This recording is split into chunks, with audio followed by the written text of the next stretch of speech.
So what's up, সবাইকে জানাই বৈশাখের শুভেচ্ছা, তার সাথে অতিরিক্ত গরমেরও। বাংলাদেশে যে পরিমাণ গরম, যে পরিমাণ হট, ফেসবুকে কিছুদিন পর পর ভাইরাল হওয়া মেয়েদের রূপের আগুনও এত হট না। বর্তমানে বাংলাদেশে এতটাই গরম যে গরমের দমে আমরা দাঁড়াতে পারছি না। তো যাই হোক, আমি শুনেছি বাংলাদেশের মুভি ইন্ডাস্ট্রি নাকি অনেক ডেভেলপ হয়েছে। প্রথমে আমি বিশ্বাস করতে চাইনি, কিন্তু তারপর একটা আপকামিং মুভির ট্রেইলার দেখার পর আমার কাছে মনে হলো আগামী 50 বছরে বাংলাদেশের মুভি ইন্ডাস্ট্রি ডেভেলপ হতে পারবে না। সঠিক বলেছে। গ্রাফিক্স, ব্যাকগ্রাউন্ড, সাউন্ড কোয়ালিটি এতটাই বাজে যে এডিটরকে এটার জন্য টাকা না দিয়ে উল্টা এডিটরের কাছ থেকে টাকা নেওয়া দরকার এমন বাজে এডিট করার জন্য। থাম্বনেল দেখে হয়তো বুঝে গেছো আমি কোন মুভি নিয়ে কথা বলতে যাচ্ছি। তো যেহেতু ডেড বডি নিয়ে কথা বলতে যাচ্ছি, তো আমি একটু ডেড বডি সাজি।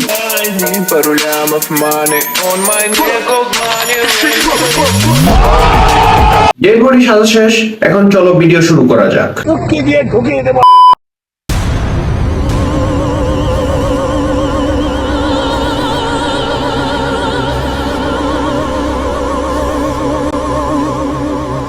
প্রথম 11 সেকেন্ড শেষ এই বাল দেখাইতে ট্রেইলারটা আপলোড করা হয় ইউটিউবে, আর ইউটিউবের রুলস হচ্ছে ভিডিও যত লং হবে ইনকাম তত বেশি হবে। বাংলাদেশিরা অন্য কোনো দিক দিয়ে ডেভেলপ হতে না পারলেও বাটপাড়ির দিক দিয়ে নাম্বার 1-এ থাকবে অলওয়েজ। বাহ, বিগ ব্রেইন।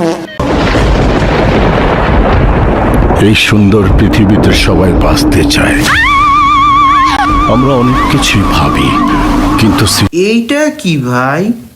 মানে মানলাম ছোটখাটো ঘূর্ণিঝড় হয় ঠিক আছে, কিন্তু এইটা কোন লেভেলের ঘূর্ণিঝড়? মানে কোনো গাছপালা পাতালতা কিছু লড়তেছে না, মাটি থেকে 2 হাত উপরে ঘূর্ণিঝড় হইতেছে, ম্যাডামের চুলও লড়তেছে না। আরে ভাইয়ের তো চুলই নেই। সৃষ্টিকর্তার সাথে বড়াই করতে নেই। হোয়াট দা ফাক! এই জন্যই বলছি এডিটরের কাছ থেকে উল্টা টাকা নেওয়ার জন্য। মাটি থেকে 1 ফিট উপরে বসাই দিছে। মানে প্রথমে ম্যামের হাঁটার একটা ভিডিও করছে, তারপর এই জায়গার মধ্যে গাড়ি চলার একটা ভিডিও করছে, তারপর ম্যামের হাঁটার ভিডিওর ব্যাকগ্রাউন্ড রিমুভ করে এই গাড়ি চলার ভিডিওর মধ্যে ওভারলে মাইরা দিছে। বাহ, মানে মানুষ এত হারামজাদা। আরে ভাই, ম্যামের একটা লিপস্টিক ভাঙা দিতে ম্যাম ওইটার শোকে গাড়ির নিচে পইরা যাইতো, তোরা ভিডিও করে নিতে। কিন্তু না, একটা ভিডিও এডিটের পিছে 10টা টাকা খরচ করতে চায় না। আর এই জন্যই ড্রিফট আর ব্রেক ছাড়াই গাড়ির মধ্যে এমন সাউন্ড হয়। সৃষ্টিকর্তার এই সুন্দর পৃথিবীতে মানুষের জীবনে এমন কিছু ঘটনা ঘটে যায় যার ব্যাখ্যা এই পৃথিবীতে নেই। কিরে ভাই, মিডল ফিঙ্গার দেখাইলো নাকি? ও না,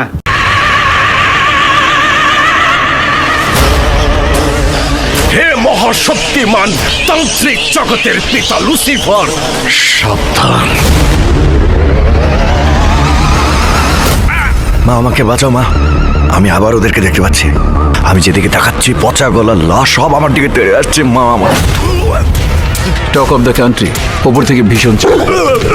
গত কয়েক মাসের মধ্যে বান্দরবান থেকে এই কয়েকটা মেয়ে নিখোঁজ হয়েছে। বন্যা, আমার কি মনে হয় জানো? কি? এই পুরো পৃথিবীটা শুধু তোমার আর আমার। আর আমরা তো বাল ফেলতে পাইছি।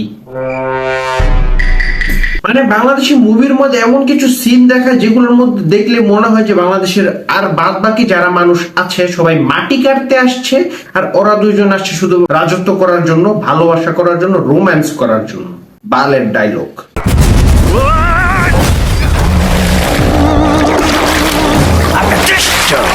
আমরা শেয়ালের মতো ধূর্ত। ওরা কেন তোমার সাথে এমন করলো? Now they are asking for the 10 lakhs টাকা from me. কি বলছেন এসব? বন্যার আত্মা আমাকে বলেছে। Shut up! এই ভূত পেতনি আত্মা বলে কিছু নেই।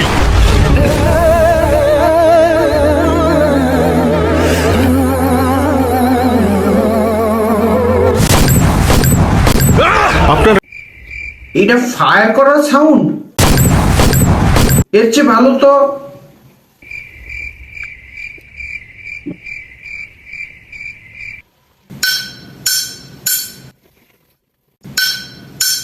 এই হচ্ছে বাংলাদেশি মুভি ইন্ডাস্ট্রির অবস্থা। কেউ বাঁচবি না। পৃথিবীর কোনো কোর্ট কি আত্মার সাক্ষী নেবে? এবার পেতনিরে খেলাবো, পিন বাজায় খেলাবো।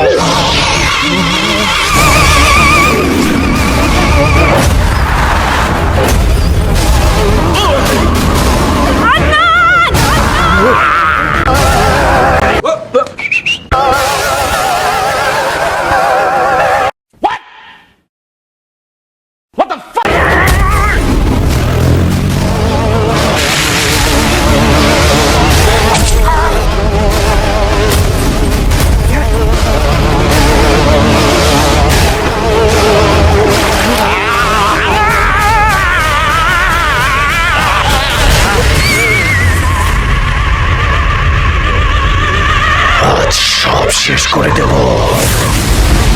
তো এই ছিল মুভির পুরো ট্রেইলারটা। In my opinion this is the worst movie trailer I have ever scene.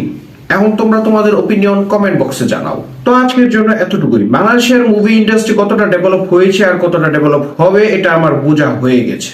বাংলাদেশের বেশিরভাগ মুভি শুধু এডিটের কারণে ফ্লপ খেয়ে যায়। কারণ বাংলাদেশের ডিরেক্টররা মনে করে যে বাথরুমের পিছনে একটা জায়গা পাইছি, এই জায়গাটা খুবই ইউনিক, এই জায়গায় একটা ভিডিও করবো, তারপর এডিট করার সময় এটা একটু কালারফুল বানাবো, 1900 সালের একটা মিউজিক লাগাই দিব, আর গুলিস্তান থেকে 150 টাকা দামি মাইক কিনে ওইটা দিয়ে ভয়েস রেকর্ড করবো, হয়ে গেছে ভিডিও এডিট। এমন কম দামি থিঙ্কিং এর কারণে মুভিগুলো ফ্লপ খেয়ে যায়। আর আমার জানা মতে বাংলাদেশে অনেক লোকেশন আছে যেই জায়গার মধ্যে মানে মুভি করার জন্য পারফেক্ট, কিন্তু না, ডিরেক্টর ওইটা দেখে না। ডিরেক্টর দেখে কি কোনটা ইউনিক জায়গা, ওই জায়গায় যে মুভি করবো। আর তাদের কাছে ইউনিক জায়গা কোনটা? ওই বাথরুমের পিছনে। তো যাই হোক, আমি আমার ওপিনিয়ন জানিয়েছি যে বাংলাদেশের মুভি ইন্ডাস্ট্রি কিরকম। এখন তোমরাও তোমাদের ওপিনিয়ন জানাও।